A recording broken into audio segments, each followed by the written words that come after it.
Council regular meeting for Tuesday, September 6, 2005 to order. Roll call, please. Arbogast. Here. Garnis. Here. Gisselbeck. Here. Heller. Johnson. Here. Meisenheimer. Here. Solberg. Here. Walder. Here. Wilson. Here. And York. Here. Thank you. We'll have the Pledge of Allegiance.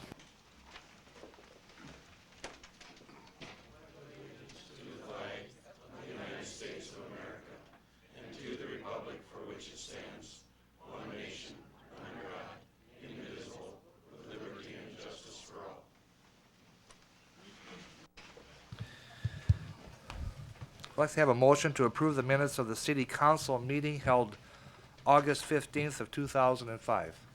Motion. Second. Motion by Mr. Wilson and seconded by Mr. Johnson. Is there any additions or corrections? If not, all in favor say aye. Aye. Opposed? Motion carried. Next, we have an application for transfer of a retail off-sale liquor license from KU Incorporated, Highway 212 East Discount Liquors, to Terry and Lisa Ulrich, LT's Liquors. We'll begin with a public hearing. Does anyone wish to speak in regards to the liquor license? If not, we'll close the public hearing and go to council action. May we have a motion to accept the transfer? I'll make a motion, we accept the transfer. Motion by Mrs. York, seconded. Second by Mr. Solberg. Any discussion on the transfer of the liquor license? Any problems or discussion from the police department? Okay. If not, all in favor say aye. Aye. Opposed? Motion carried. Next, we have first reading of the 2006 budget ordinance. That's number 05-11. And Tracy, you will address us on that? Thank you. The ordinance is on your desk tonight. It's the legal-sized, actually three-page pages that are on your desk that lay out the budget ordinance for 2006. This has been prepared in accordance with the proposed budget that we reviewed a couple of weeks ago during our budget hearings, with just a couple of exceptions. There were a couple of updated numbers that we put in there and a couple of changes and corrections. I'd like to take just a minute to review those so that that you're aware of them, and then hopefully you will agree to leave those as they have been amended. In regard to the property tax revenues, there is a slight change in the property tax levy on toward the bottom, very bottom of the third page. That amount has increased $1,200 by what was in your proposed budget book. That change is based upon we have finally received the final values for the centrally assessed properties, electric utilities, phone utilities, railroads. Those types of things are assessed by the State Department of Revenue and not by the local assessor's office. And so the preliminary or the proposed budget just had an estimate of what those values are. Now that we know what the state's final values are, they come out the third week of August. That had the effect of increasing that tax levy by $1,200. Any questions on that? We've also updated the revenue estimates for all three tax incremental districts. We received the final values for those three districts. That really has no effect on the amounts to be spent out of those funds. It just is a revenue estimate that is, I believe, should be a little more accurate than what we had in the proposed budget. Any questions on that? If not, I'll keep going. But the cemetery expenditure budget has been adjusted to reflect some new information regarding the health insurance status of one of the employees. They made a change in their selection in terms of the plan that they're on, and so we have consequently reduced the amount that we're budgeting for health insurance in the cemetery for next year. And kind of in the flip side of that, in the planning and zoning budget, that has been increased. We had made an error in computing the health insurance budget for the new position that's included in that department. So that budget will increase about $6,800. Any questions on any of those items at all? One thing I would like to point out with the final values that we have now, they're taxable values. The the city tax rate for 2006, I've estimated will be $2.73 per $1,000 of taxable value. Now, the county will make those final calculations when they receive our levy request and put that into their system, but it should be very, very close to $2.73 per $1,000. The rate for the current year is $2.80, so the per value or per $1,000 of taxable value rate for the city will actually go down somewhat. I wanted to make sure that you folks understood that. The last comments I'd like to make are in response to some questions or comments that we've heard, apparently in response to the some comments that were made in a recent newspaper editorial that specifically regarded some of the full-time positions that are provided for in the 2006 budget. And these, I guess my remarks aren't really so much for the council or the mayor's benefit, but more just for the public. I believe that taking the editorial comments on their face may lead someone in the public to believe that the mayor and the council members have approved 4 new full-time positions with nary a thought as to how to pay for those positions, and with little or no regard to the impact on the taxpayers in general. And to come to that conclusion, I believe would be giving the mayor and the council and the department heads involved kind of a bum rap. The author of the editorial chose to ignore the fact that one higher paid position in the police department would be eliminated, and the savings that result from that, from eliminating that position, will pay for all, or nearly all, the cost of adding 2 lower paid positions within the police department. And the author of the editorial also chose to ignore the fact that one half-time emergency dispatch position will be eliminated, and the savings that result from eliminating that position will pay for about 1/3 of the cost of adding 1 full-time 911 dispatcher. And lastly, the author of the editorial also chose to ignore the fact that the cost of adding 1 full-time position in the planning and zoning department is expected to be paid entirely from fees generated from individuals and businesses that use the services provided by the planning and zoning department, and not from the taxpayers in general. I believe that the Watertown taxpayers for many years have consistently enjoyed a level of property taxes that are at or next to the very lowest of the 13 largest communities in South Dakota. Additionally, of those same 13 communities, only 1 has a lower city sales tax rate than Watertown's. In fact, 11 of those cities have higher sales tax rates. For the editors of our local paper to suggest that the mayor, the council, and the city department heads have somehow shirked their responsibility to give the taxpayers the best value for their tax dollars is, in my view, simply unfair and does not reflect the facts. Presenting only a few selected facts to support their opinion may make for more interesting editorial reading and may help to sell more newspapers, but to conveniently omit significant relevant facts from their editorial, again, in my view, does a disservice to their readers and to the community. Now, with that, I'll be quiet. I think that's a thumbs up. Double thumbs up. Welcome, Bob.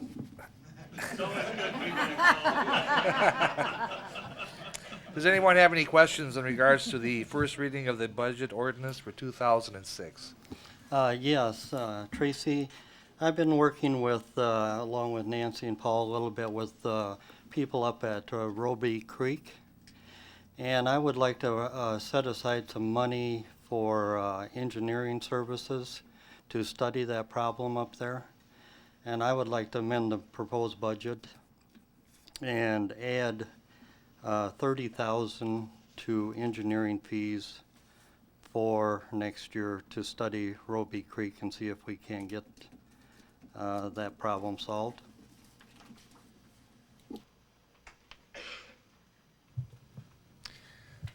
Okay.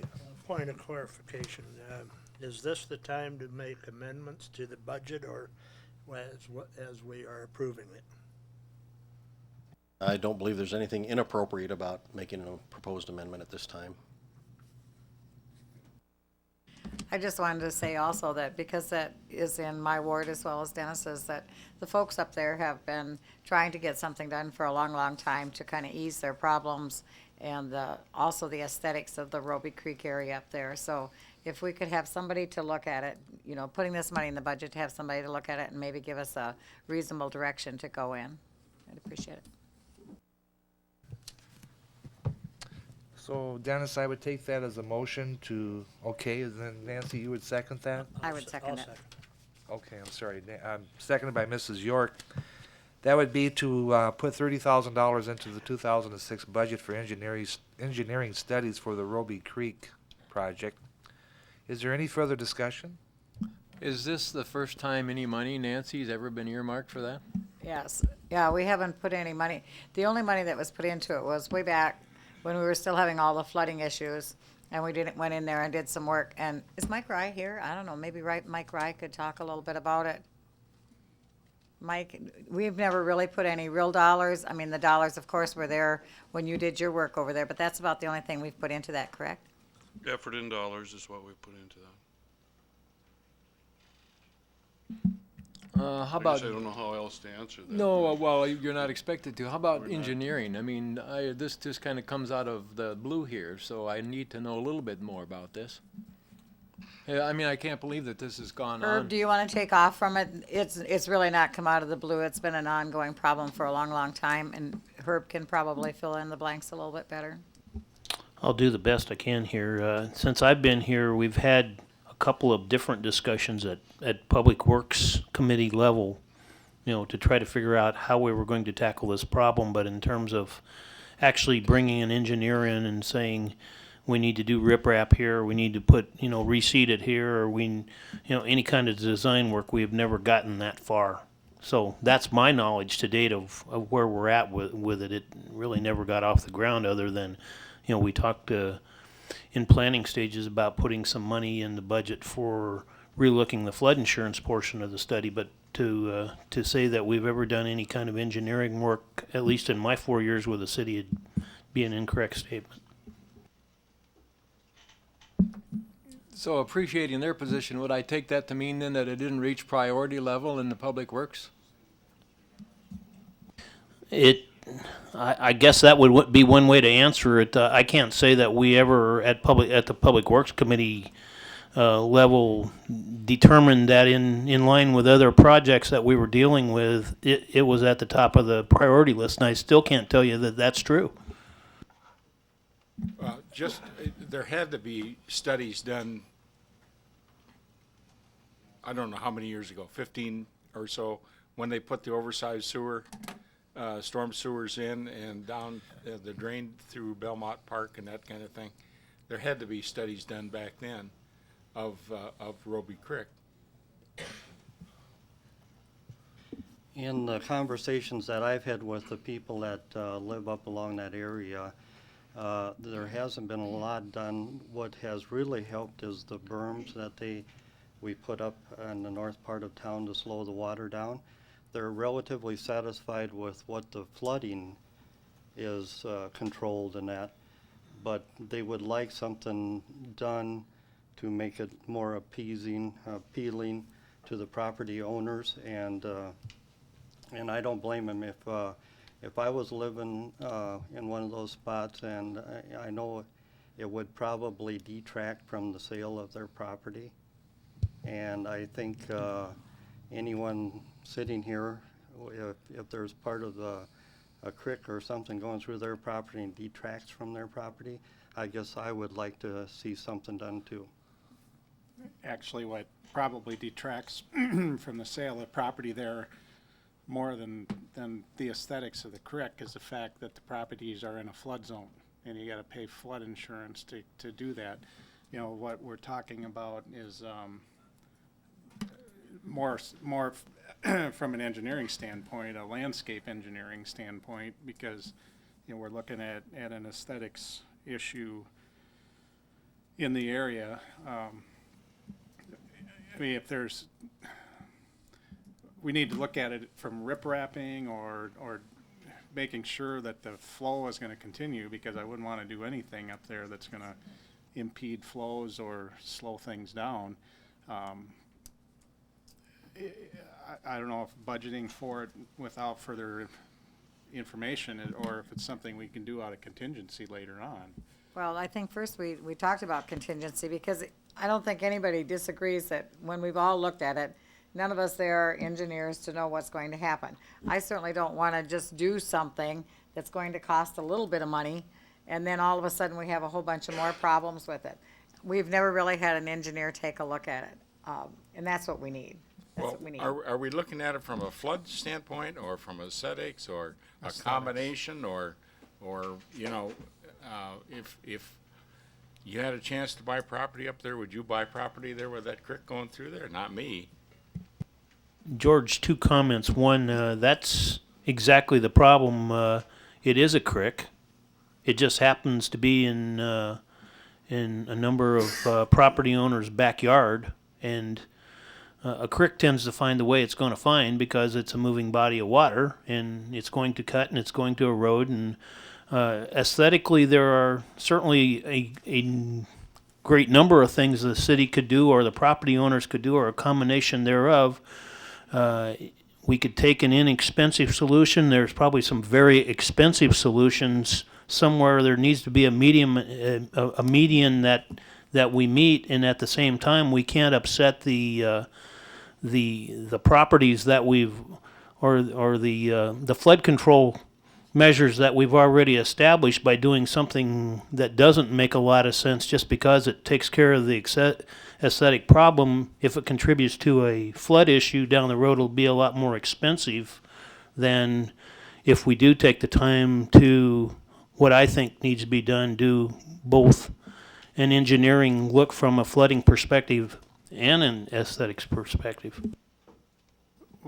What I've heard more from the Roby Creek people and from the real estate community is that they want an analysis done about whether or not we can get this area out of the 100-year flood zone because of the improvements that we had made along 14th Avenue, and that it would entail us spending anywhere from $50,000 to probably $100,000 to get FEMA to come back in and take a look. Now we've constructed the improvements by 14th Avenue. Does that make enough of a difference to take this out of the 100-year flood zone?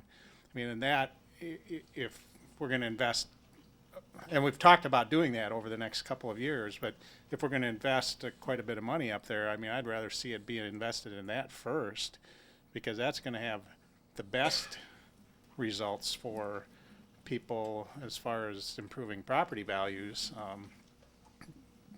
than the landscape part of it. I mean, they're both components there, but we do have, I mean, Tracy, we do have what, 59,000 that's unappropriated left over right now? Is that what I read at the very end of this? Unappropriated fund balance, $59,402.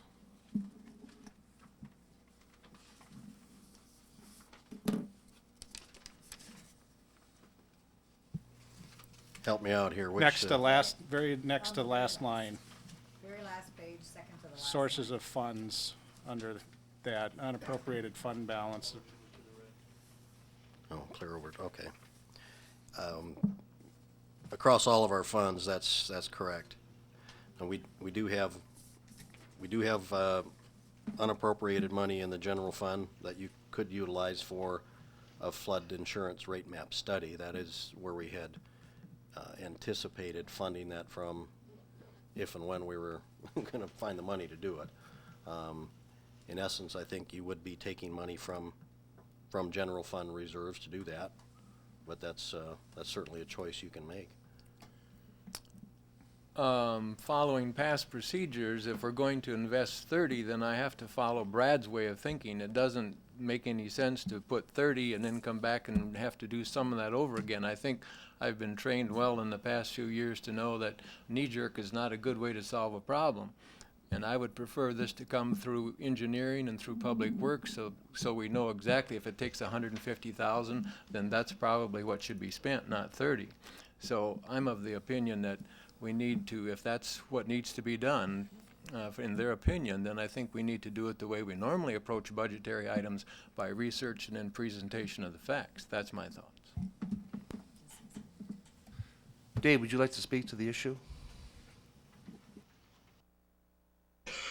The only thing I was going to add to the issue, I'm not sure that we're talking specifically about only the aesthetics. There's a lot of erosion going on in the area, and making the area unable to be maintained, by the property owners due to all of the erosion going on. And that seemed to be the bigger portion of the issue as we visited with the property owners than the aesthetics. How much It- of, oh, I'm sorry, Dave, go ahead.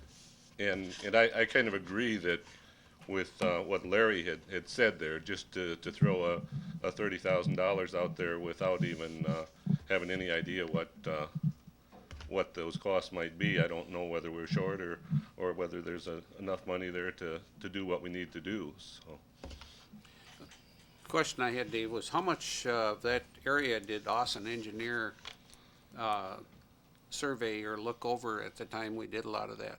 I think they did a pretty good portion of that, didn't they?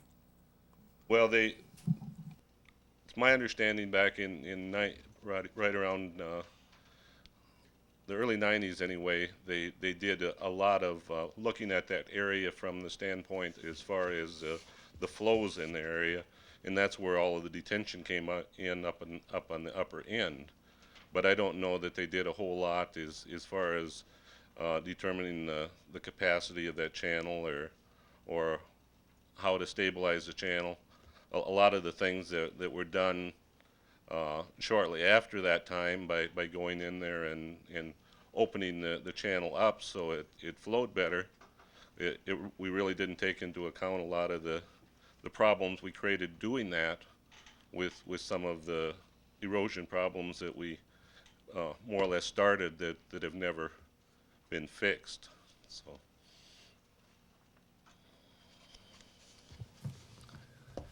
We have a motion and a second to spend $30,000 or put $30,000 in the 2006 budget for engineering studies on the Roby Creek project. All those in favor, say aye. Aye. Opposed? No. I guess the nays have it. I would rather see us come back. I mean, I don't think we should walk away from this issue, and I think we need to get Public Works more involved and get a better handle on what it is. And if we need to deal with it contingency or whatever, we can deal with it that way. Because we do have a bigger picture that we got to take care of up there. We need to get that all figured out and planned for. Mayor, one more comment before you go to the next item. I have been listening to what the property owners' concerns are, have talked to a couple engineering firms, have at least got some wheels turning, and have also looked at the potential way of freeing up some other money within our budget to maybe do the same thing that we're asking for. So within the month, I'll be a lot more prepared to come back and give at least the Public Works Committee an update on where I'm headed, and then you can make a more educated decision based on that, I think. If I could just make one more comment, at least now you're all aware, and maybe you can drive through that area and kind of take a look so that when this comes back, and hopefully we can get it back so we can get something solved on it, that you'll at least then not be surprised and think it's something coming out of the blue. So if you do that, we'd appreciate it. And one little comment, I'm sure they'll give you a guided tour if you could contact some of the residents up there to. The take stretch you that around. you're interested in looking at is between 7th Avenue North and 4th Avenue North. That'll give you a pretty good idea. If you get out and just walk those 3 blocks, that's where most of the concern is. Thank you. Item number 4 is the authorization to submit an application for a license as a money lender and appointment of agent. Tracy, you'd speak to that? Thank you. This item would ask that the resolution 05-40 be adopted by the council, and that, as the agenda item indicates, that resolution would do 2 things. One is to authorize an application to the state to be licensed as a money lender. That would be the city being licensed. And then secondly, to designate me as finance officer as the city's registered agent. Now, this is not something that we've been required to do in the past, and it really relates to those instances when the city does in fact lend money. We quite often will lend money through the Urban Renewal Board. They have a revolving loan fund. However, recent legislative changes require that governmental and nonprofit agencies that do lend money are now required to be licensed by the state. As a governmental entity under prior law, we were exempt from that licensing requirement. There is, the fees are all waived under the legislation for the city, and so there would be no cost involved other than the time it takes to file the paperwork. So if you have any questions, I'd certainly try to answer them. Otherwise, I would recommend the approval of Resolution 05-40. So moved. So moved by Mr. Garnos, seconded by Mr. Geselbeck. Any further discussion? All in favor say aye. Aye. Opposed? Motion carried. What's your rate of interest? It's very low. See, Rick, you'll speak to us on item number 6. Excuse me, item number 5.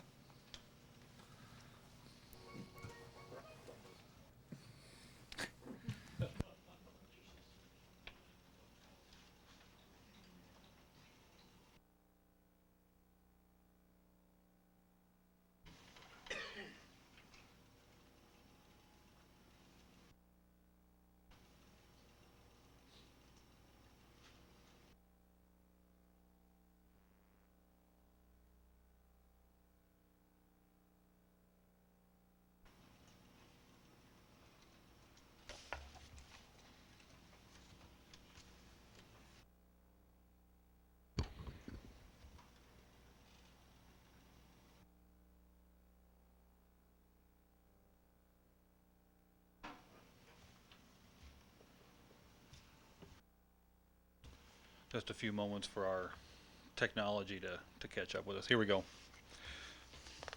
The item number 5 is Longworth Edition. We're looking to approve the plat this evening. This matter is brought to you. We have a local agent after whom this plat has been named, Dr. David Longworth. The proprietor, the owner of the property, is actually the DM&E Dakota, Minnesota Eastern Railroad Corporation. This matter was brought before the Planning Commission in their August 18th meeting. Just to give you an idea of the location, this is 3rd Avenue. You can see the pointer moving across here, right to left. Our Upper Big Sioux River watershed office located here. The railroad, an active railroad that runs through here. The plat document that that's been included in your packet is generally located in this triangular location right here. It is located in Watertown's I-1 district, which requires certain dimensions, and this proposal certainly meets those dimensions. I'll bring this up. I've just brought up a copy of the plat that's been included in the council's packet. You can see the triangular shape that I pointed out. Dr. Longworth has, he proposes to acquire this property to pursue some of his dreams with developing the property. He's tried to take it all in one lump, and with special exceptions and variance requests and rezonings, the issues got to be too complicated, so the approach now is to take one step at a time. The first thing is to give it a name, give it a legal description, and that will be the Longworth Edition. That will enable Dr. Longworth to purchase the property from the railroad. This comes to you with the recommendation from the Plan Commission. A few things that we should talk about in terms of condition of plat approval. We don't have everything that the subdivision ordinance requires right now, but it seems appropriate to move this thing forward under the conditions that prior to the application and issuance of any building permits on that platted property, the owner of record shall, and right now that would be the railroad, but soon to be Dr. Longworth as I understand it. The things that will occur before the application and issuance of any building permits will be the owner of record shall submit and obtain city approval for the things that that the subdivision ordinance requires. Final grading plans, final street grading and design plans, the drainage, utility plans, and construction site erosion control plans. You'll also note there's a short, very narrow right-of-way for Skyline Drive. Access, it has been a point of discussion among the neighborhood in the past, and for that reason, we believe it's necessary and appropriate to tie, as a condition of the plat approval, the construction of those roadway improvements to a 28-foot face of curb to face of curb paved structure. That's not large enough for something that would be typical of an urban street. It is typical of a private street, however, and that's where we've got that dimension from as our ordinance. With the intent then that the construction costs would be intended to be distributed proportionately among adjacent landowners. And with that, I would ask for your approval of the plat. I'll make a motion, we approve the plat. Motion by Mrs. York, seconded Second. by Mr. Wilson. Any further discussion? How far north does Skyline Drive go then? How, does it All the keep- way to 14th eventually. Oh, But this is, we've only got about 33 feet, which would be half of a normal right-of-way. Nice. So this is contained within 33 feet, so we're looking to squeeze, potentially, right now, a 28-foot roadway in there. My guess is that that's probably not what's gonna happen. That won't be part of the plan, but for now, from a letter of assurance standpoint, to keep the city in an assured position, I think it is appropriate to demand that of the applicant at this time. I would guess that that's probably gonna end up being vacated, Mr. Gisselbeck, before it's all said and done. Does he have a plan for building something specific there? Not that I'm aware of. We have talked about certain things in the past. I don't know what his current plan is. Any other discussion? That's zoned residential, correct? It's zoned I-1 for I-1. railroad, yeah, industrial, Oh, light because of industrial. railroad, okay. So rezoning is probably in the future, and with all the, and the irregular shape, all the easements, we're probably gonna have to, we're probably talking about a rezoning, a vacation of right-of-way, variance requests for side yard setbacks, and, depending on the use, it might require a special exception use through our Board of Adjustment. So there's probably a lot of work to be done here yet. Any further discussion? I don't know if Dr. Longworth or his representatives, he was represented by Austin Engineering, or the railroad was, and I don't know if there's representatives here or not. I don't think there are, Mayor. Okay. So if no further discussion, all in favor say aye. Aye. Opposed? Motion carried. Item number 6, Rick.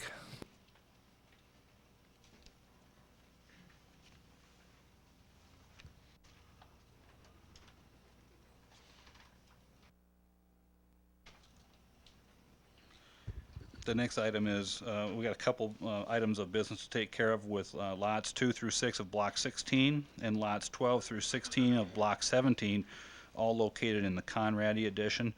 The first matter of business is to annex that property that is referred to in the plat.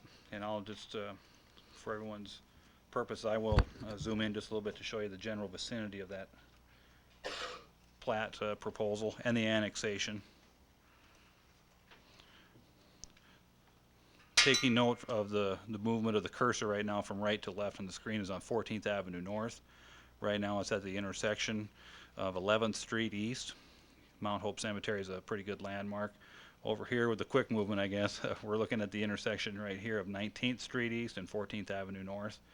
The area proposed for annexation is, the street would be going through here, and we'd be looking at a street connecting here. Generally in this area would be the number of lots that they were looking at annexing as single-family residential. This item again was discussed in the August 18th Plan Commission meeting and comes with your recommendation for annexation. That annexation will also include the adjacent right-of-ways of the streets for 19th, and I think this is like 12th, or I guess I can't remember the name of that street right now. So moved. Motion by Mr. Johnson for approval of Resolution 5-43. A second? I'll second it. Seconded by Mrs. Walder. Any further discussion? If not, all in favor say aye. Aye. Opposed? Motion carried. Yeah, I brought up the plat. Actually now would have been beneficial, I guess, but we're looking at Lincoln Avenue North is the portion in which that we will be platting. This is an image of the plat that's being proposed. Lots 2 through 6 of Block 16, located right here. And then lots 12 through 16 in Block 17 of Conrady Addition. I want to just a note. You know, I've heard discussions in the past, a concern, and it may vary from one person to the other, what 19th Street is going to look like, or what portions of it looks like now. I will tell you that right now, this is a picture of the master plan, the preliminary plan that's been approved. The issue here being that to make the drainage work, this street right now, the way it's intended, we're going to take advantage of a rural section road with road ditches, so it won't have curb and gutter on it. And there had been some varying opinions as to, and at the council level, as to what that road should look like. But I just wanted to bring that to your attention. That's what we're proposing here. Conditions of the plat should include, we need a few drainage easements that are not currently shown on the plat on lot 6 of block 16 and lot 16 of block 17. Ardell Lawson, in our conversations, committed to providing us grading plans for those 2 blocks that we can tell that all the drainage is going to fit within that rural section road. We also need to see how the sidewalks are going to fit there in the future. So in addition to that, we will be working at staff level for a letter of assurance to put the city in an assured position for the installation of infrastructure, including sidewalks. We have a motion for plat approval of resolution number 5-41. So move it, Mr. Giselbeck, seconded. I'll second it. Seconded by Mrs. York. Is there I any- also have a comment to make. Rick, could you go through that one more time about the way we did the roads there? Because I know that took a lot of discussion in Public Works. I want to make sure everybody's aware of that with the ditch system, because that's something unusual. Well, there's a portion, this northern end of 19th Street, you know, especially along the east side of 19th Street, is a rural section road with road ditches.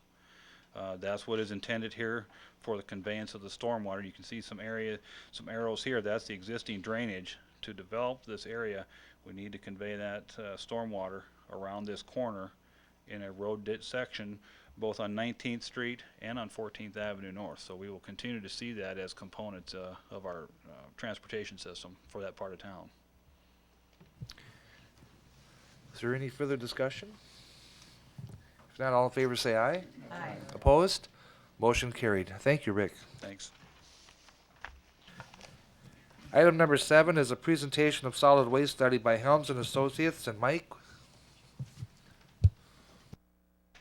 Thank you, Mayor Fox and members of the council. We went before a Public Works Committee last winter, and we were directed to move forward with the establishment of a solid waste service area and to return to the committee with our recommendations after reviewing the solid waste fee structure. Additionally, we reviewed the solid waste operations of the asbestos disposal, the rubble pit, and curbside recycling. This information was recently brought before both the Public Works and Finance Committees on August 23rd. And Jay Cook with Helms and Associates is here tonight to present this information to the full council. Thanks for having me here. Been a long process to get this through to this point, and I'm kind of glad to be at this point. We did a comprehensive solid waste rate summary for the city, and what we're going to do is we're just going to jump right into it and start right at the beginning and start with asbestos. Current asbestos costs are around $502 per load coming to the landfill. The reason for that is so little comes to landfill. There's a lot of prep, a lot of things that have to be done, safety equipment that has to be done so that they can actually deposit the asbestos at the landfill. Other landfills that are operating that have a lot more asbestos coming to it obviously don't have the same cost. However, we do have the problem here. As you can see there, our current landfill rate is $40 per cubic yard. We're proposing a new rate structure based on weight. Be $3 per pound for the first 100 pounds and then 20 cents per pound after that. And we'd have a minimum of $200 per load. Basically, looking at it, a typical 3-yard load weighing approximately 1,260 pounds. The old rate, we'd get $120. The new rate, $532. We recover our cost for the operations. Yet, we hopefully are still maintaining a system that people can still use so you don't lose the service out at the landfill. We would plan on implementing that on January 1st of 2006. Sorry about that. Rubble pit operations. We will be level full at the rubble pit in 2 years, approximately 2 years. Level full means we're just up to the ground surface. The master plan that we done some time ago, we actually were going to slope that up onto the landfill, and we would have actually more room for rubble in that area. However, the restrictions that are with rubble are getting more and more restrictive at the state level. The operational costs are nearly the same as they are for MSW, which is municipal solid waste, which goes into the Subtitle D landfill. So what we're proposing is we'll eliminate the rubble pit when it gets to a level full condition. That way we can still utilize that area for landfill operations, because it is valuable property to the landfill as far as appliances, trees, other operations out there that are actually necessary. At that point, we'll replace the rubble waste in the Subtitle D landfill and just commingle it right in with the municipal solid waste. We would also revise the tipping fee at that time to be the same as municipal solid waste. We will only lose about 2 years of lifespan in the landfill for doing this, primarily because we're already diverting a lot of that debris into the landfill because it's commingled with paper or plastics or other construction debris that can't go into the rubble pit. And the other fact is it's a heavier waste. It will actually compact in. We'll actually get a denser waste. We really don't lose that much lifespan with putting the rubble into the pit. Other landfills that are doing this, Sioux Falls is currently doing it. Brookings is doing it. Sioux Falls does charge $1 less per ton for rubble waste. I have no reason why they're doing that. In the future, after Pierce rubble pit is filled, they will be doing the same thing, commingling the waste. Mitchell's landfill is actually going to accept waste starting September 12th. They will commingle rubble right in with their waste. And Brown County is also looking at doing that once a rubble pit's filled. The next slide just kind of shows the general area that we're talking about. This is the rubble pit area that we were talking about, getting to a level filled area. And as you can see, the proximity to our building, it's kind of valuable property to us just because we can see it. It gives us, if we fill it level full, we can actually operate the landfill more efficiently because we can see those operations from our landfill building. And this is where the current cell number 3 is going.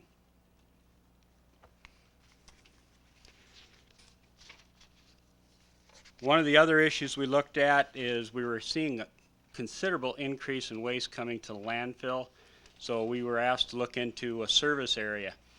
And I think everybody has this. I hate to read the whole thing, but this we have a map prepared for it, and it shows basically a historical service area outlined in I'm going to call it purple just because I'm colorblind. But it takes in quite an area, and a lot of this area is not currently coming to the landfill. It's either going to Roberts County, or it may be going over to Brown County, and some of this area is actually going to Brookings. However, looking back at historical records, this is the general service area for the Watertown landfill. Waste at one time had come from these areas. So that's what we developed as a service area boundary. And what we're trying to do at this point is curb some of the waste coming to the landfill from areas outside that service area. Right now we have 84 years of lifespan left at the landfill. If our waste continues at the current rate it has in the last 2 years, that'll go down to 50 years. And that waste is coming from, we know it's coming from areas outside our service area. we want to try and curb it at this point. We want to develop the service area and say anything that comes outside of that area will be treated separately, and we will surcharge them an additional $7.50 per ton. That $7.50 per ton will cover the increased cost for the landfill and future siting of another landfill. The city will have to develop a manifest or some sort of certification for tracking the loads outside the service area. It's not as difficult as it sounds because Mike knows the haulers. He knows pretty much where all those loads are coming from, and we can develop a manifest to certify where those loads are coming from. And again, we would start January 1st of 2006.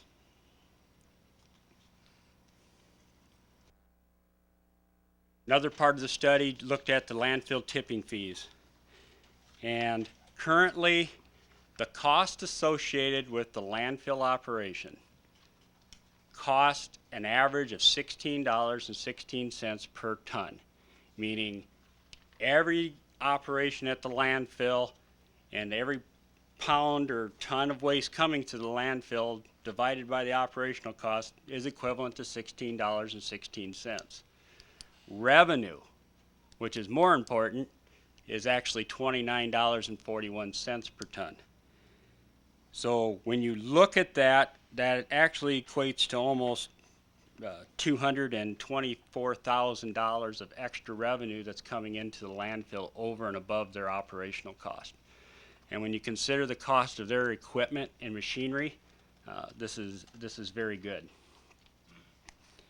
But don't say, okay, let's use that money elsewhere, because siting a new landfill in 84 years is going to cost a lot of money.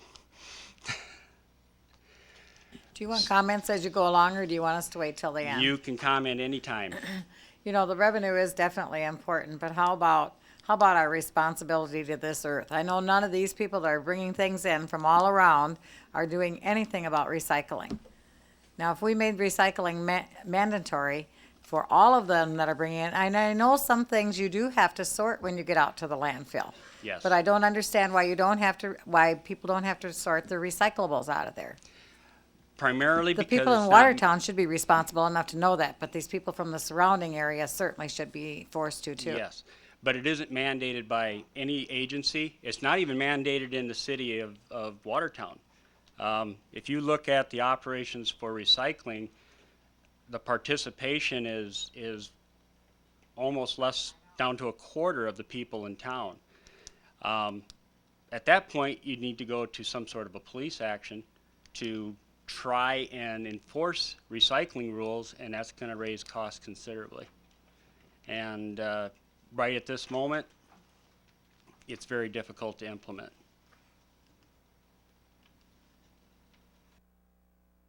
I look at the policemen and I see they're real excited about searching the garbage cans and ticketing people for their plastic bottles in there. I know they're excited about that. Well, right now, what we're looking at, with the exception of the asbestos, the future rubble, and the out-of-service area fees, we're not advocating any additional tipping fees changes at this time. But it is a very, very well run operation, and I think you ought to compliment Mike Daly on his operations out there, because he's doing an excellent job. Mike Berg. I said Mike. Oh, I said no, Mike Daly. Every day, I meant, sorry. Thank you. We also looked at your residential collection, and one of the things we did is we looked at everything independent of everything else. When you look at the current solid waste budget, it's very good shape. When you break it down into pieces, it don't look quite so good. And one of the areas it doesn't look quite so good in is your residential collection. Right now, it's costing you $5.40 per month, and your fees going towards residential collection is only $4.08. We had proposed changing the split of your $9.50 fee but yet we would still only get to $4.75 per month. So as you can see, there is a discrepancy there in the cost. However, since your landfill is doing so well, the whole operational budget is doing very well, there's no immediate need to change anything at this point. However, obviously the landfill is, your tipping fees at the landfill are supplementing your collection somewhat.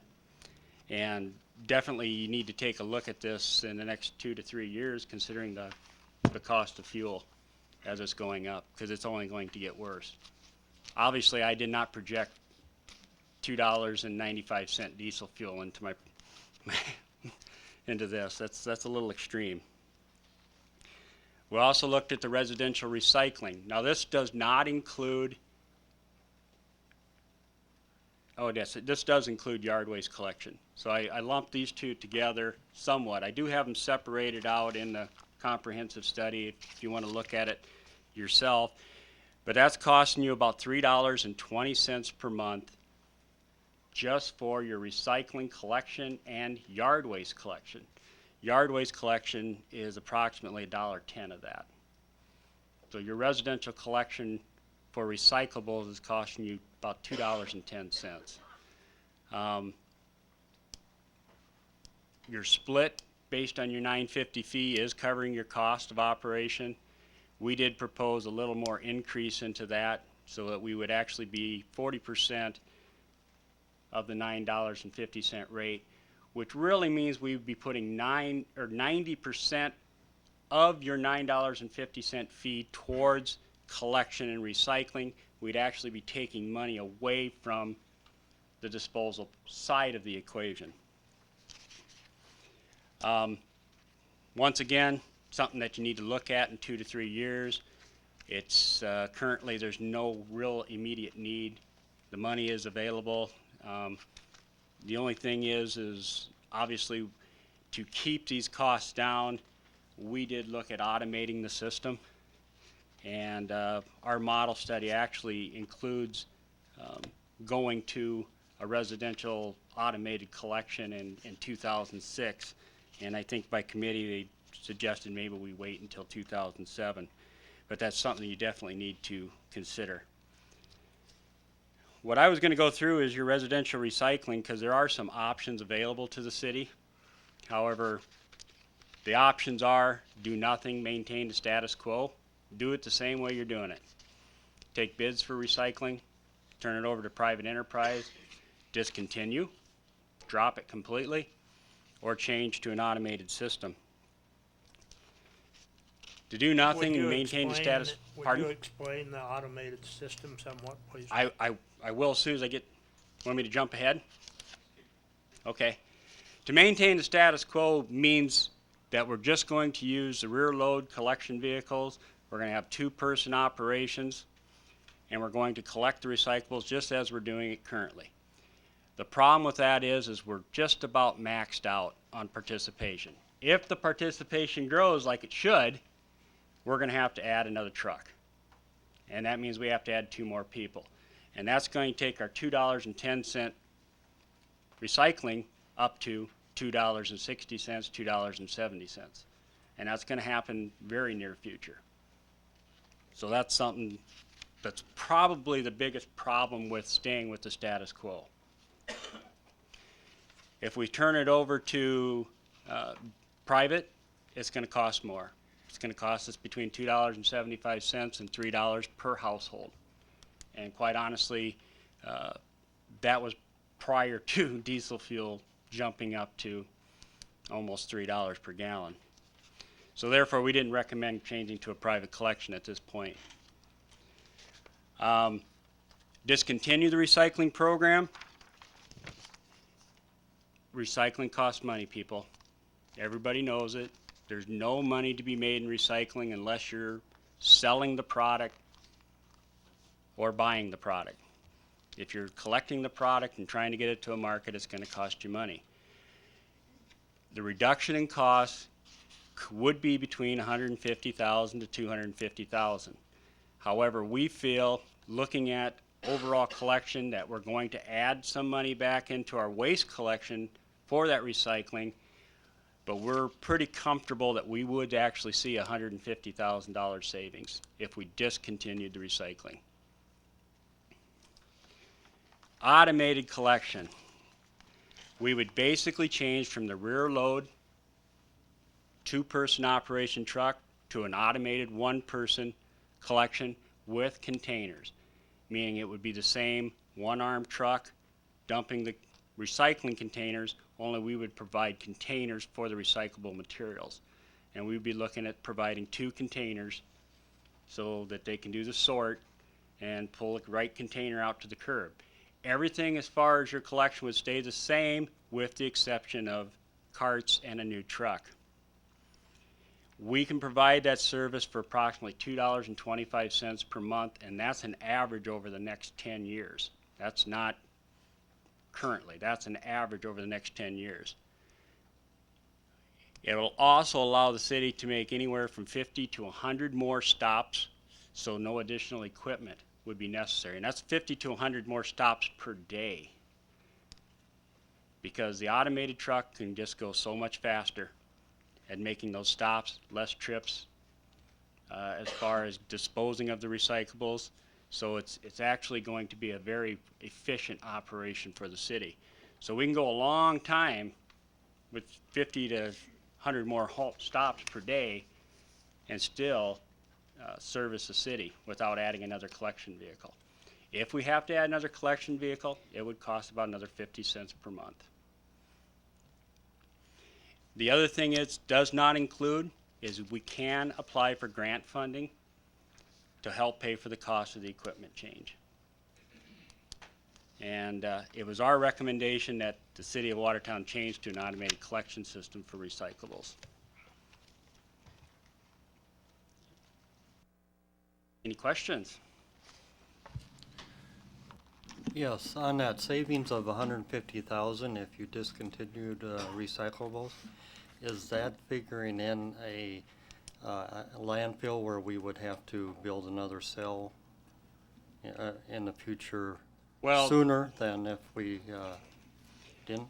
The addition of the recyclables back into the landfill would decrease your landfill lifespan by 2 years. That's all the effect that the recyclables would have. So now, 84 years, we had the rubble, we're down to 82 years, now we're down to 80 years. And that's not to say that we're not going to get more efficient with our equipment out there and get a better density and different things like that. That's maintaining the status quo as far as density. Mike, what action would you like the council to take in regards to the study? Thank you, Mayor Fox.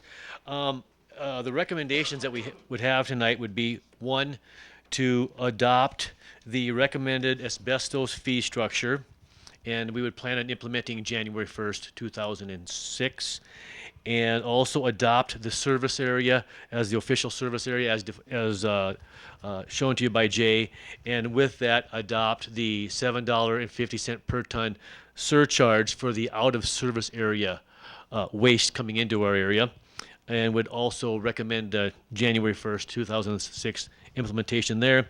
And then just acknowledge also in the motion that we would plan to cease rubble pit operations when the current pit is filled to grade level, so we'll have that space available to use. And it could be a couple of years, could be more, could less. And so I would ask for a motion with those 3 recommendations. And those did come with a due pass, right, from the Public Works and Finance Committee? Correct. Due pass from Public Works, and then Finance affirmed that same motion. So moved. So moved by Mr. Johnson, seconded by? Junk man got it. Oh, okay, sorry. But I'll second. Okay, okay, motion by Mr. Heller, seconded by Mr. Johnson, to approve those motions. Is there any further discussion? Anybody else want to sit next to Tuffy?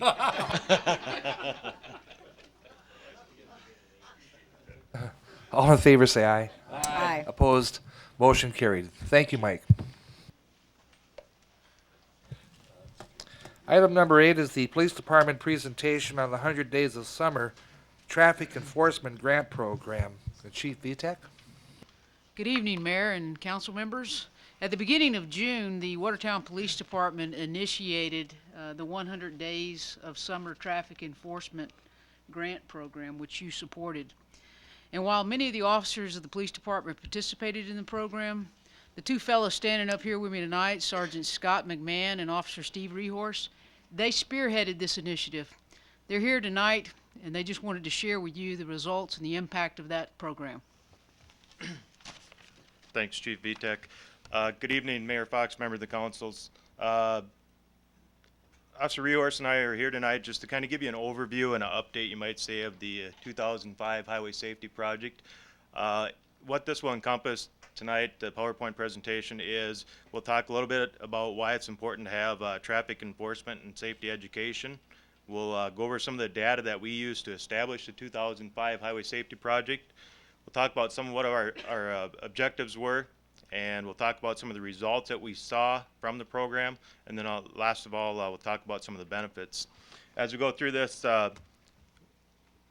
won't give any further introduction because we'll just go ahead and get started here and go through it rather quickly. There's quite a few slides to go through. Why is it important to have traffic safety, traffic enforcement within your community? Here's a prime example of why, what you see up on the screen. In the year 2000, the number one cause of death for persons between the age of 3 and 33 was traffic collisions. The economic cost was $230.6 billion, represents the lifetime economic cost for the 41,821 people that died in traffic crashes, the 5.3 million people that were injured in traffic crashes, and the 28 million vehicles that were damaged. There's a total of 16.4 million crashes in 2000 in the United States, and the source for that is National Highway Transportation Safety Administration. They're the ones that are given authority under the federal government to support programs on a statewide basis, and that's who we get some of our funding from. A little closer to home, in the year 2004, we're going to take a look at some South Dakota statistics here. We had a crash that occurred every 31 minutes, an injury every hour, and a death every 44 hours. So we had one death within every 2 days. We had a total of 17,163 total crashes in South Dakota in the year 2004. We had 6,535 people that were injured, and unfortunately we had 197 people that died as a result of traffic collisions. And the source for that is South Dakota Department of Public Safety. Some more South Dakota facts here. The economic loss from motor vehicle traffic crashes is $408 million in South Dakota alone.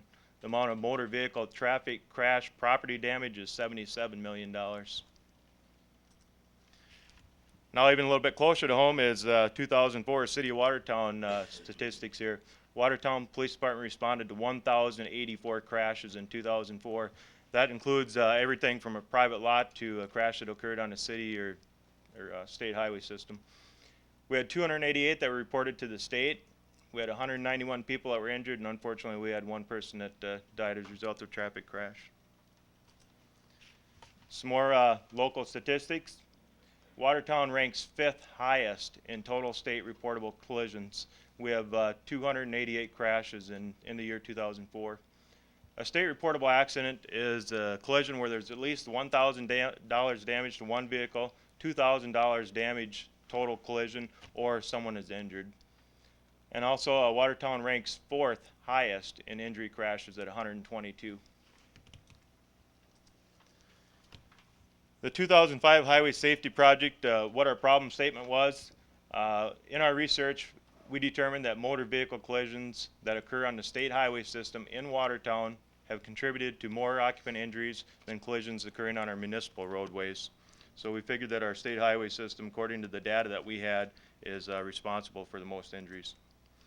From January 1, 2005 through March 31st, 2005, the Watertown Police Department responded to 179 collisions that occurred on roadways within the city. That's all roadways, city streets, and the state highway system. 64 of the 179 collisions occurred on the state highway system, accounting for about 35.7% of the total collisions. Of those, 11 were injury collisions, 53 were property damage collisions, and about 17.1% of the crashes resulted in injury. On the flip side of that, 115 of the 179 collisions occurred on municipal roadways, accounting for about 64% of the total collisions. We had 10 that were injury collisions, 105 that were property damage, and you have a lesser chance of being injured here at 8.6% of the crashes resulting in injury compared to the previous slide, which was 17%. So in summary, collisions on the state highway system accounted for 33.9% of property damage and 52.3% of injury collisions. Meanwhile, collisions on municipal roadways accounted for 67% of property damage collisions and 47% of injury collisions. Talk about the 2000 Highway 5 Safety Project funding. Many members from this council back in about May approved a grant from the Office of Highway Safety here in South Dakota. That was a $10,000 grant that we put to good use over the summer. We started a program in June and we just ended it today. But anyway, the grant was for $10,000 and it was a 14-week program. The Watertown Police Department established a 2005 highway safety project in order to, first of all, reduce the number of collisions occurring on state highway systems, and even more importantly, reduce the number of injuries to motor vehicle occupants. Those were our two main objectives. We actually achieved more than that through the summer. What were our methods for doing this? We had a combination of enforcement, awareness, and we reviewed all the crash data that we had at the police department. Enforcement-wise, many of you probably noticed we increased our patrol on the highway system. Highway 212, 81, and 20, there's 3 state highways that we have. For 4 hours of the day, every day, from June 1 till today, we were on one of those highways. Awareness, we used our speed board trailer. You've probably seen that parked around town, flashes your speed, and also indicates what the speed limit is in that area. And thanks to the media, Dave Law with What's Up, Watertown Public Opinion has been putting some ads in the paper for us the last couple weeks, and also the Coteau Shopper. So hats off to the media for helping us out with this project. And last of all is a review of crashes. My data man here, Officer Steve Rehorst, he went through every crash and compiled statistics and made charts and graphs and kept himself pretty busy with that. Here's kind of a summary, you might say. We had a total of 268 hours of enforcement. We had a total of 62 hours where we maybe parked our patrol vehicle next to the speed board trailer and just was there totally just to display speeds and not make stops. Total number of vehicles that we stopped was 498 vehicles from June 1 through today. Actually, 8/31, so. Highway Safety Project results of as of 8/31/05. Highway crashes in May, you'll see we had a fairly high number. Now this is just highway crashes, not taking into account the crashes that occur on city streets. We had 34, 25 were property damage, 9 were injury. In June, we had 26 total, which is a decrease. We had 15 property damage and 11 injury. Officer Rehorst will go over some of these in a little more depth here in a second. In July, we dropped to 21 crashes, 18 property damage, 3 injury. So you can see that we achieved our goals right there by dropping the injuries from 11 down to 3, and the total crashes dropped considerably also. In August, we went to 21 total crashes on the highway system. 17 of those were property damage and only 4 injuries. So there again, we met our goals. I'm going to turn it over to Officer Rehorst so he can address some of the charts and graphs that he has. Okay, January was the first month that we really began collecting data, and one of our goals in doing that was to be able to address certain areas in town where maybe enforcement is needed in that areas and try maybe prevent some of these crashes that are happening. This graph here represents January 1st to March 31st, and what you can see on here is this graph here, that shows all the crashes that happened in Watertown over those 3 months. The blue bar here is we got 156 total property crashes, 21 injury accidents, and 2 pedestrian crashes. And to break that down further, we can see that basically 1/3 of all property crashes in Watertown, the 52 there of the 156, happened on our highways in town. And 11 of the 21 injury accidents in Watertown happened on the highways. So roughly 50% of all injuries in Watertown and crashes happened on the state highways in town. Moving on here to April. What this graph is this first graph here. The blue is the property crashes, the green is the injury crashes. We broke all the crashes down into the public and highway, and then we took this data here and broke it down further into the different highways. And the reason we did that is to see where we can concentrate our efforts on the highways. And looking at April, you can see that 40%, well, 2 out of 5 of the injury crashes happened on the highways. So moving on to May here, just basically the same graphs here. Moving into May, we saw an increase in the injury crashes on the state highway systems in town here of almost 5 times, moving from April to May. Looking back here in May, or I'm sorry, in April, there's only 2, so we went from 2 on the highways all the way up to 9. And actually, if you look at Highway 212 here alone, Highway 212 alone accounted for 72% of all injury crashes in Watertown. So almost 75% of all crashes that result in injury happen on Highway 212 in Watertown. And actually, overall in May, we saw an increase of about 15 crashes in Watertown. One reason for that was possibly the new Walmart construction. That intersection though over at 29th Street, we had 6 crashes alone there in May. So that was part of the problem there. And that has decreased significantly there. I can't remember a whole lot of crashes that happened there since that month with the new stoplight being put up there. Looking at June here, in June we saw a continued increase in injury crashes on highways in Watertown. And again, the highway system here, 11 of the 13 injury crashes in Watertown happened on the state highway systems, with only 2 being on the public roadways. The next slide here is one of the graphs we did is we broke down the amount of property damage that was resulting in these crashes. And this bar here, the tan color, that represents crashes that resulted in $5,000 or more in estimated property damage. And there's only 9 crashes in Watertown that resulted in that, but 8 of those 9 were on the highways in Watertown here, so that's about 88% of those crashes were on the highways in Watertown, with only 1 being on the public roadways. And as far as June's concerned, Sergeant McManus spoke earlier about the economic impact, that's how it affects our community with relation to car crashes. In Watertown, there were 9 locations on the highway systems in June, just 9 locations, and those 9 locations accounted for 16 crashes. And in those 16 crashes, there were a total of 36 involved vehicles. And in those 36 vehicles, there were a total of 15 people injured. And of those total 16 crashes, the estimated property loss was right around $86,000. And that's just from 9 locations on the state highway systems in Watertown alone. So you can see the economic impact that that's going to have on our community with these traffic crashes. Moving on to July here. June was the first month that we did our program. That was when I think people were just starting to see our increased presence on the roadways. Coming into July here, at the end of July, when it was all said and done, we saw a 73% decrease in our injury crashes in Watertown. So we went from,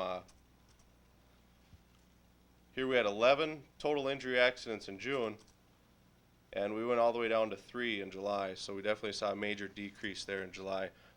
Getting back in July, again talking on the economic impact that crashes have on our community. In July alone, we had 3 DWI related crashes on our municipal roadways in Watertown. And those three crashes resulted in 5 injuries and nearly $70,000 in estimated property damage. So you can see how major of an impact that these have on our community and the need to reduce that. Moving on to August here. August, basically what we saw is just kind of a continuation of July. Everything maintained at a low level, which is a good thing because we saw a major decrease going from June into July, and we maintained that into August. And this is the property damage data from August here. And you can see we only had 1 crash on the highway system in Watertown that resulted in over $5,000 in estimated damages, which is significantly less than previous months. Here looking at the yearly totals, the data that's been collected, the blue bars represent the property crashes in Watertown. The green represents the injury crashes in Watertown. It just goes month by month, April, May, June, July, and August. And this is just for city street crashes in Watertown. Basically what we saw is just a relatively decrease in property accidents on our city streets starting from April going all the way to August, and somewhat of a increase in injury accidents on our city streets. Looking at our highway crashes here and the data for the yearly totals, when you look at the state statistics for crashes, what happened is when it comes to property crashes, we actually followed the state trend all the way until May. And what happened when we got to May, instead of increasing like the state statistics indicate, what we actually had is about a 40% decrease in our property crashes in Watertown on the highways. And that basically just kind of leveled off all the way through August here. When we're looking at our injury crashes in Watertown on the highways, we followed the state statistics for injury crashes until we got to about June, because we're supposed to keep gradually increasing. But once we got to June, we saw a 73% decrease in injury crashes in Watertown, went all the way from 11 down to 3 and maintained over to 4. And the state statistics say we're supposed to continue to increase and keep going up and up in that level. And you can see June was our first month we started this program, and right after that first month we dropped way down. So I think it's a person could draw the conclusion that this program did decrease significantly the amount of car crashes that are happening in Watertown. Looking at our yearly totals, one other piece of data that we collected was the time of day that crashes are happening. And we take that and we try and focus our efforts at different times of the day to help decrease crashes. Basically, our biggest problem time is noon to 4 p.m., followed up by 4 to 8 p.m. And you can kind of see, you start here, people are getting up, going to work, businesses are opening, schools opening. You get down here, businesses closed, people are going home and going to bed. And this here is stayed pretty much consistent throughout every month of the data that we collected. Then the last graph that the statistics man has for you is this is the yearly totals and all our property damage that we graphed here. And the one that I want you to look at basically is this tan colored bar here, and those represent the crashes that result in over $5,000 in estimated damage. And what we saw here is they kept increasing all the way until about May or June, and then it actually decreased by about 50%, going from 10 in May to 9 in June, 5 in July, and 5 in August. So those are all the statistics that I have as far as our data, and I think one can easily, like I said, see that this program did decrease, and we went against the grain again in relation to the state statistics. So I'll turn it over to Sergeant McMahon again. All right. Highway 212, when compared to Highway 20 and Highway 81, accounted for 60% of the property damage collisions and 71% of the injury crashes on the highway system. So, I think in future efforts we're going to concentrate quite a bit of our effort on Highway 212, because that appears to be where our problems are when it comes to the highway system. When you taking Highway 212 when compared to all other roadways in Watertown, accounted for about 28% of the property damage accidents and about 35% of the injury crashes. The benefits that we saw from the 2005 Highway Safety Program, and also some of these are our objectives and goals that we set out to accomplish. We had a reduction in injury collisions. That was the most important thing that we set out to do, was stop the number of collisions where people were ending up needing medical treatment and being transferred to the hospital for their injuries. We actually had about a 1 in 4 rate when we started the program. About 1 out of every 4 cars, somebody was needing medical attention. So. The second thing, a reduction in property damage collisions. We've certainly showed that on our graphs here, that we've had less collisions overall. Reduction in the amount of property damage, there again on the graphs, you can see that we dropped considerably in the amount of property damage. Obviously, the slower you go, the less amount of damage and the less chance of injury, and we relate that to our 2005 safety program. We also identified areas for future enforcement safety campaigns, and last of all, we provided safer streets for our motorists to travel on. That's the short version of a 3-month program that we put together. If you want the long version, we have a binder about this thick full of charts and graphs and numbers, and just breaking down every single day what we did, where we were at, what times we were there, who the officers were. Like I say, we made approximately 500 stops and met a lot of our motorists and encourage them to drive safely. And I have to tell you, I put in quite a few hours on this project myself, as far as being an officer out in the car, making contact with people, and I don't think I hardly had anybody tell me that, good job, that they were against the program. Everybody told me, good job, thumbs up, glad to see you out here. Appreciate you guys being here and doing what you're doing. So I had a real positive response from everybody that I made contact with. So I think the public appreciated it, and I think the money was well spent on the program. I think the speed trailer, especially along North Lake Drive out on Highway 20, where it goes from 55 to 45, was great this summer. That really made a difference, and I think for the people that live along there. And That trailer that was out there was actually set up by the state. We had ours concentrated more on the, I guess I'll call it the gates of the community. We try and set it up to the outer edge of city limits as much as possible, because we feel it has a halo effect where if you see our speedboard trailer out by the new Super Walmart, you're probably going to notice it, and you'll probably slow down, and you'll probably continue to drive slower all the way through town. We do the same thing with our patrol vehicles. We try and station on the gates of the community, and we hope for that halo effect where people continue to drive slower. And you know, the whole idea of the program and the whole idea of us being out working traffic and having a traffic safety program is less injuries, less collisions, and safety of the motors. So if there's any other questions, we'll try and answer them. Otherwise, Well, did you come up with data on what caused the collisions? People not paying attention to what they were doing, talking on a cell phone, yeah, putting on Officer lipstick. Rehorst here, like I said, reviews every single accident report that we have at the PD, and he can kind of answer, you know, at certain intersections, if you're curious as far as what the problem might be, he can answer that, and he can probably tell you right off the top of his head, you know, what the overall problem is, whether it's speed or stoplight violations. And also at the PD, we have a breakdown of how many people were stopped for stoplights, how many people were stopped for speed, how many people were stopped for, you know, making a lane change without signaling, whatever it might be. We have a breakdown of all that. But Steve can probably answer your question better. One continuing, or a few continuing things I saw, and every accident that happens on the roadways in Watertown I see, and I take all that data and I just write on the bottom of it. One thing that I continually saw was failure to yields, people leaving stop signs, not looking both ways multiple times before leaving, and just a lot of failure to yields. And one other thing that happens a lot, and I think we all kind of just go out there and drive, is we follow too close a lot of times. I saw a lot of things where if someone was maybe a few seconds further behind that car and give themselves more time to react, you know, a lot of those crashes could have been prevented. So I think a lot of it was people just following too close. It takes the average person about 1.5 seconds to react to something. So give yourself a good 3-4 seconds, especially on the highways in Watertown between cars. But following too close and failure to yield, that's probably the two major ones that I continually see on a daily basis. Any further questions or discussion?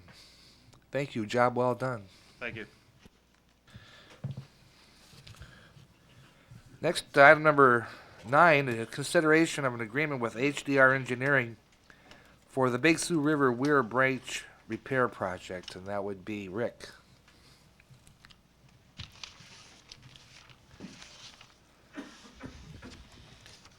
Tough act to follow. I'm just going to talk about a small contract There with HDR.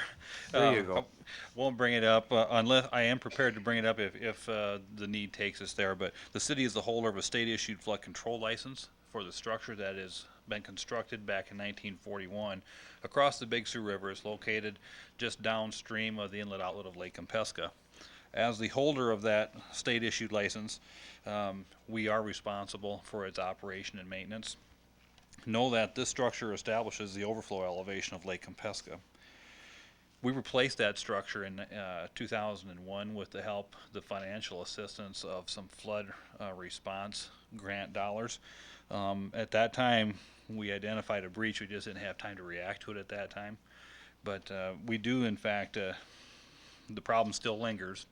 We have hired HDR Engineering to take a look at that for us, and they have identified 3 alternatives ranging in costs from $17,000 some change all the way up to $196,000. We talked about this, you know, which one should we take up? And the reason that we still aren't comfortable as to which alternative we might want to proceed is we feel we needed, in our discussion at the Public Works Committee back in April, that we needed a little bit to know more about what we might anticipate for operation and maintenance costs. So having heard that direction from the council, we have met with HDR, and they have, in our discussions, have identified some tasks. First of all, to identify the permitting issues that might be required to fix the breach, and also to to identify or to perform an economic analysis of those three alternatives. And it will probably be limited to two alternatives. One will involve a rock berm, the other one will involve additional sheet pile construction similar to what we built in 2001. But we're not only going to talk about the initial capital costs, though we have budgeted for the worst case scenario in 2006, but we're going to take a look at what we might anticipate for annual operation and maintenance. So we get kind of a net worth analysis of and make a decision from that perspective. So they're willing to help us out with that. The contract that they have suggested will be in the amount of $7,364, and this comes to you with the recommendation from the Public Works Committee from their August 23rd meeting, and I would request such a motion to enter into that agreement. May I have a motion, please? So moved. So moved by Mr. Garnis, seconded? Second. Seconded by Mr. Heller. Any further discussion? This will get us the two alternatives, and it will allow us to make the decision which alternative we want, and then at that point, we'll have a new contract to go through the permitting process, right? Through the permitting, the design and construction, those are all additional phases not specifically addressed in this $7,000, right? Thank you. Good point. Any other discussion items? If not, all in favor say aye. Aye. Opposed? Motion carried. Thank you, Rick. Roger? Be the Family Aquatics Project. If I could, Mayor, I would suggest that we talk about item B under agenda item 10 first, which is the authorization to proceed with additional improvements, materials, and equipment.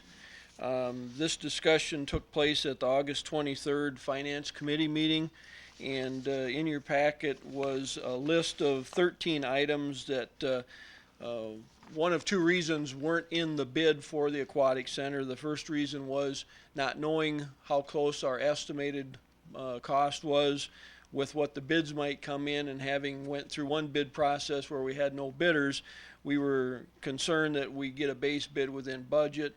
The second item was simply that some of these things, there was no reason to let the general contractors mark it up. We can purchase many of these items independently of the contracts, much like we did at the event center with draperies and dishes and all those things. So, and we do have in the budget for the project funds to cover those 13 improvements. And the recommendation of the Finance Committee is to bring that to the council for their approval. So I will try and answer questions on any of those items. The reason I suggest taking this item before the change order item are there are 3 items in the change order that come off of this list. That's why I think it's important to talk about it first. Okay, thank you. We have a motion then to approve those 13 change items. Motion. So moved by Mr. Giselbeck and seconded? Seconded by Mrs. Arbogast. Any further discussion? If not, all in favor say aye. Aye. Opposed? Motion carried. Okay, item A then is the approval of a contract change order number 1 with Wanzik Construction, which is our pool contractor. It was about a 13-page addition or attachment in your that was sent to you after the agenda went out. But page 2 outlines the 6 items that total $25,301. And of those items, 3 of them come from the list of materials that you just approved. One was for 3 additional shade structures, one was for the diving board, and one was for the additional deck area around the diving board. Those total about 24,000 of the 25,000. So again, this change order would start us to covering some of those 13 items that we just approved. We have a motion for that, please? So moved. So moved by Mrs. Walters, seconded? Second. Seconded by Mr. Wilson. Any further discussion? All in favor say aye. Aye. Opposed? Motion carried. Thank you, Roger. Thank you. Next, we'll have Captain Youngman speak to us on item number 11, which is authorization for the fire chief to sign mutual aid agreements with area fire departments. Good evening, Mayor Fox, ladies and gentlemen of the council. I would like to request permission this evening to enter into a mutual aid agreement with the cities of Goodwin, Florence, and Clark. You should have a copy of these agreements in your packet, I believe. We currently have signed agreements with South Shore, Hayti, Webster, Clear Lake, Henry, and Castlewood, and we will be expecting to get agreements with Esteline, Lake Norden, and Millbank and Wallace. I would also like to request permission at this time to sign these agreements when they come in. This would eliminate the need to present these agreements with you in the future. Have a motion, please? So moved. So moved by Mr. Johnson, seconded. I'll second that. Thank you. Seconded by Mr. Meisenheimer. Any further discussion? All in favor, say aye. Aye. Opposed? Motion carried. Next, you'll speak to us on item number 12. I would also like to request your permission this evening to submit for bids a new self-contained breathing apparatus fill station for the Watertown Fire Department.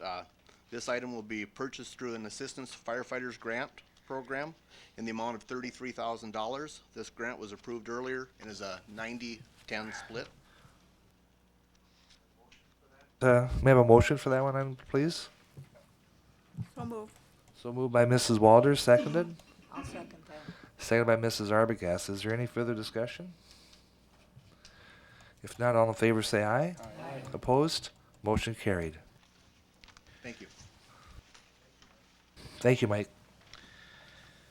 Next, Tracy, you'll speak to us on item number 13, which is authorization for the mayor and the finance officer to sign a swimming pool agreement with the Watertown School District. Thank you. This has been a recurring agreement between the city and the school district for quite a number of years. Under this agreement, the rec center allocates a certain number of hours for these schools to use for their swimming instruction as part of their gym classes. And in exchange for that, the school district contributes $20,000 to the rec center to help defray the costs of operating the swimming pool. We have a motion then to enter into that agreement with the school district. So moved. So moved by Mr. Heller, seconded. Second. Seconded by Mr. Wilson. Is there any further discussion? If not, all in favor say aye. Aye. Opposed? Motion carried. Item number 14 is the approval of contract change order number 4 to the contract with K&L Mechanical on the North Maple Storm Sewer Project. And Shane, you'll speak to us on that? Yes, good evening, Council and Mayor. You all should have change order number 4 handouts for the North Maple Storm Sewer Project in front of you. This change order reflects as-built quantities for a total increase of $245.33. I would look for a motion to approve change order number 4 for an increase of $245.33, and this comes with approval from the Public Works Committee. May we have a motion for that, please? So moved by Mr. Giselbeck and seconded by Mr. Johnson. Is there any further discussion? If not, all in favor say aye. Aye. Opposed? Motion carried. As an update, that project is substantially complete, and we're working on punch list items. So, thank you, Shane. Item number 15 is the approval of a contract change order number 1 to the contract with Dakota Contracting that's on the air carrier ramp improvement project. And Dave Peterson will speak to us on that. Good evening. This is a change order for adjustment of the quantities for the as-built quantities. It's an increase in the overall size of the concrete hardstand. It was increased a foot in one direction to match up with the existing joints. And this is a change order for an increase of $1,253.80. And it comes to you with the recommendation of the Public Works Committee for approval. May we have a motion to that effect, please? So moved. So moved by Mr. Johnson, seconded. Second. Seconded by Mr. Meisenheimer. Is there any further discussion? If not, all in favor say aye. Aye. Opposed? Motion carried. Thank you, Dave. Next, we have approval of 2 business license applications. One is for Ty Oxner for a gas fitter license for an amount of $25, and then for David Thompson for a gas fitter license for an amount of $25. And I think we can handle both of those at the same time. So if I could have a motion to approve those 2. So moved. So moved by Mrs. Walder, seconded. Second. Seconded by Mr. Giselbeck. Is there any discussion on those 2? If not, all in favor say aye. Aye. Opposed? Motion carried. Next item is number 17, which is to approve the bills and payroll as presented and authorize payment. And Tracy? believe the lists were, the list of bills was emailed out to all the council members, so you should have had an opportunity to look at that. And the payroll sheet, I believe, is on your desk this evening. So if you have any questions, I'd try to address that. Otherwise, I would recommend approval. May we have an approval or motion for the approval of the bills? So moved. So moved by Mr. Heller, seconded by Second. Mr. Wilson. Any further discussion? All in favor say aye. Aye. Opposed? Motion carried.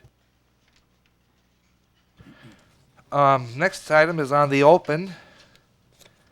And I believe, Tracy, you have some items on the open.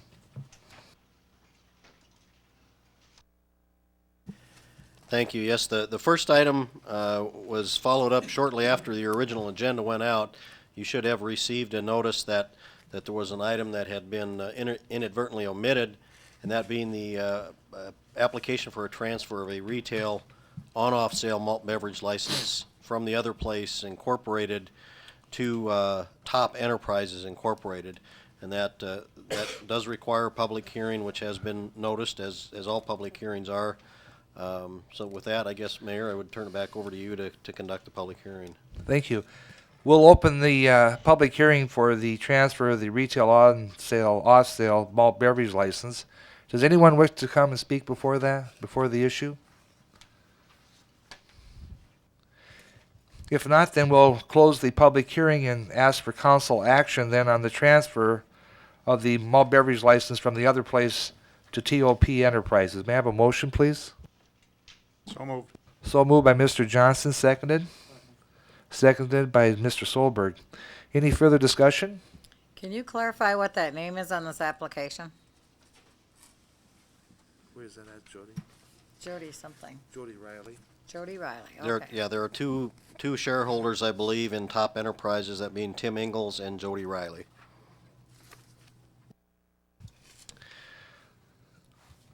All in favor say aye. Aye. Opposed? Motion carried.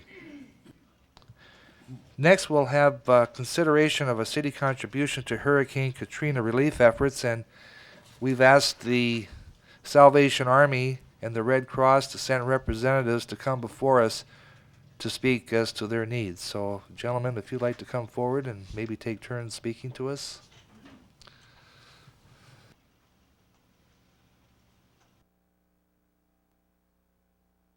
I'm Chuck Fleming. I'm with Northeast Glacial Lakes Service Delivery Unit here in Watertown. Some of the needs we've come across right now nationwide, we have 149 shelters open with 93,000 people in them. And this is on the nationwide, and this is numbers I've had of since Sunday.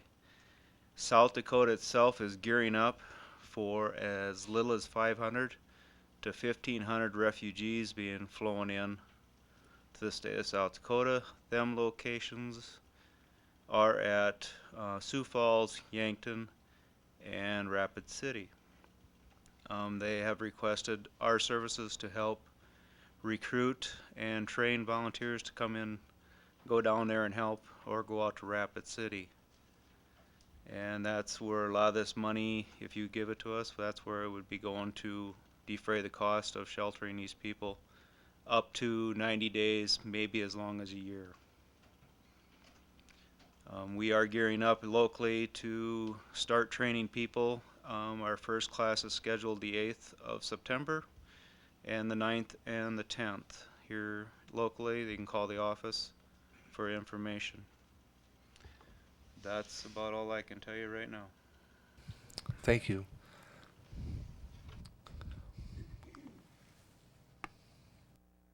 Try to keep it short. Thank you for having me this evening. And my name's Tim Nauta with the Salvation Army here locally.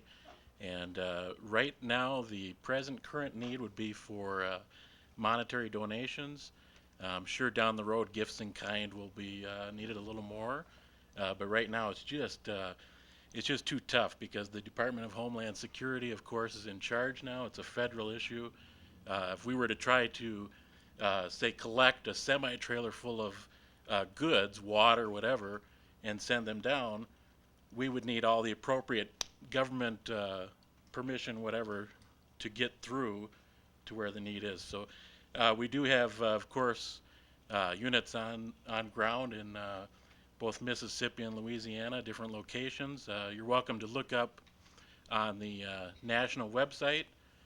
Pretty much if you just type in, SalvationArmy.com, it should bring you there. But currently there are approximately 100 canteen units, or emergency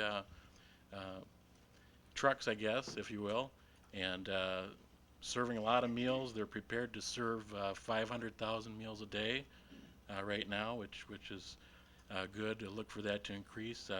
Aberdeen, they just sent their crew down recently, and along with their units. So as far as what we could do locally, I would just suggest at this time monetary donations. Down the road, and working with the Red Cross, I'm sure we'll be possibly accepting both volunteers and gifting kind donations. But presently, that's where we're at. And just my concern, as well as all of ours, is for the people. Don't care about numbers. I don't care about money. God's still in control, and the money's gonna happen to meet these needs, and that's what I'm concerned about. And then down the road, if we do receive some folks right here in Watertown, we're prepared to do whatever we can as far as rent, utility assistance, food, clothing, furniture, those items, and also working with the Red Cross and other agencies just to make sure all of the needs are met. So, any questions? Well, Go ahead, Brad. For discussion purposes, I'd like to make a motion that we, at this point, contribute $15,000, of which $7,500 would go to the Salvation Army and $7,500 to the American Red Cross. That would go to the local chapters to allow them to decide the best use of where that money should go. For discussion, I'll leave it at that for right at this moment. Second. Seconded by Mr. Garnos. Is there any further discussion? Well, I think that. That's okay. Yeah, I think that we need to do all we can as a community and as a city. This is just a small step, and I would strongly urge every individual out there to make their own personal donation, be it through their church or business or wherever. This is a human tragedy of a scale that none of us could ever imagine. And having been on the other end of a disaster not so many years ago, we know how vulnerable we are, and in times of need, it sure is wonderful to have the Salvation Army and the Red Cross and all the other volunteers that can give you that helping hand, that little, just a smile when you need one. But so I think this is the least we can do at this point, and get the ball rolling. During the last few days, I know there's been a lot of talk amongst the council members about, what's an appropriate amount? Would it be $1 per Watertown resident, 50 cents per Watertown resident, what? But then I got to thinking, as the news has been on the last couple of days, and maybe you gentlemen could tell us more, what are our chances of having some of the folks actually here in Watertown? Would we be smart to keep the dollars that we're donating to help those particular families once they're here? Or would we be smart to throw it into the whole pool? With the meeting that was held here on Sunday morning, I feel short-term. Excuse me, Monday morning. Or Monday morning, excuse me. I feel the long-term, we might wind up with some up here, because that's what we said we could offer. We could offer some permanent housing and jobs. So eventually we could wind up with some up here. So would you think we'd be smart to keep their dollars that we're dedicating in reserve, so to speak, for those folks when they come here? I would say in our case, I think in our office we should split it half and half. We keep half here and send the other half on to the state level so they can use it to run the shelters now. Watertown, like many other communities in South Dakota, was asked by the governor as to what the capabilities of our community were to house the refugees from that disaster. And we did have a meeting with some of the disaster folks in the police department, the sheriff, And essentially, at this point, Watertown does not have the facilities that they're looking for, which is more of the dormitory style. And so they're going to be bringing them at potentially 500 a plane load, and so Rapid City is the first location, and then Sioux Falls and Yankton at the state school down there. If we were to see any of them, it would be more of the long-term outcome, and so it's really hard to say whether we would ever see any coming into Watertown or not, because we don't have the immediate facilities that they look for. A couple of comments. Number one, is that my understanding that the motion is that the money would either stay here or would be split with the state? My motion was to donate it to the local chapters and allow them to use it as they see fit to assist in this disaster. Yeah, and I have no problem with that. But I believe if it's designated, the entire amount goes to the hurricane victims. This is designated specifically to the local American Red Cross and to the Salvation Army, with them to have the discretion of determining the best use of that in their efforts to support the events. It gives them the local discretion on how to use it. Okay. I might just add that those of us who got our feet wet in 1997, if we remember back, there were an awful lot of people from out of town and an awful lot of money that came from out of town to help us, and we should consider that when we consider the amount that we're going to give. Any other I think we are considering that. Any other comments? Anyone else has any comments? I Yes? just have one quick comment. Is the state of South Dakota on a whole going to have a campaign to raise money from all the cities? No, when I was contacted on Sunday, what they were wanting from us was what we had for facilities that could handle a group of 100 people or more at one time.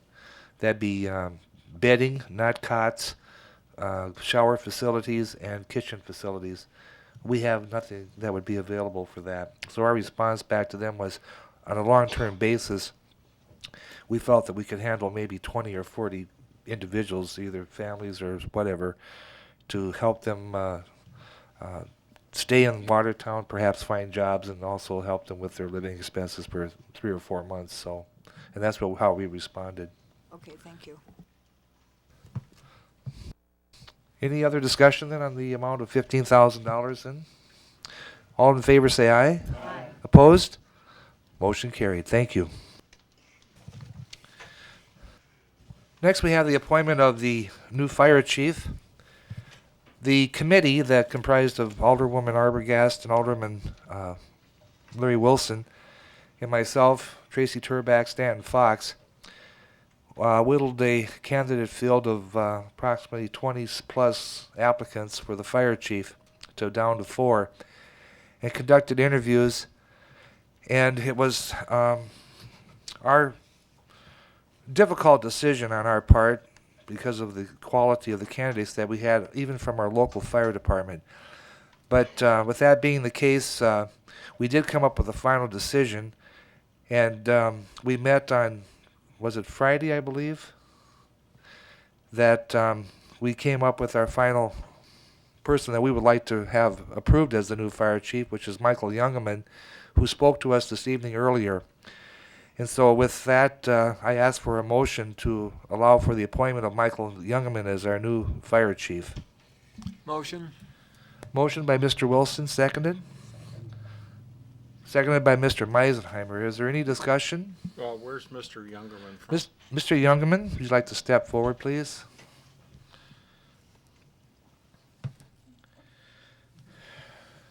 Tell us a little bit about your background. Yeah, tell us about yourself, Mike. I've been with the Watertown Fire Department for 20 years. I've been a paramedic for 15 of those years. A captain the last 5 years. We've lived in Watertown in various houses. We've built a few houses in the process of the time we've lived here. Love Watertown, always have, and plan to stay here for the remainder of our lives. I have some ideas I'd like to pursue in the future here, and given the opportunity, I'll do the best job I possibly can for you. Any other questions for? What's your family? I have my mom here with me, my wife Margaret, my daughter Chelsea, and I have a son who's 23 and he's teaching over in Minnesota. All in favor, say aye. Aye. Opposed? Welcome aboard. Welcome aboard, Michael. Thank you very New fire chief. Michael will assume those duties tomorrow morning. Thank you very much. Thank you, Mike. Let's see here.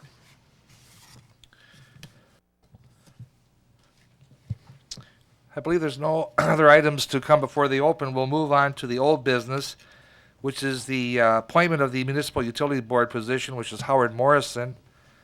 I sent you a picture of Howard, I believe, and his obituary or biography. Not obituary. Excuse me, I'm very sorry, but I didn't mean that. Anyway, Howard Your lives. background is showing. Yeah, Howard Morrison is he's a retired businessman. He lives out at Paradise Drive. Graduated from Florence High School in 1955. He served 2 years in the military service. You probably know him mostly for being the owner in the MBK Construction, which he's owned from 1958 until the present time. And that's been about 35 years, and he's presently retired. I feel that Howard would make a good fit with the utility board, and I'd ask for your approval of his appointment to the Municipal Utility Board. So moved. Second. So moved by Mr. Garnos and seconded by Mr. Giselbeck. Is there any discussion? All in favor say aye. Aye. Opposed? Motion carried.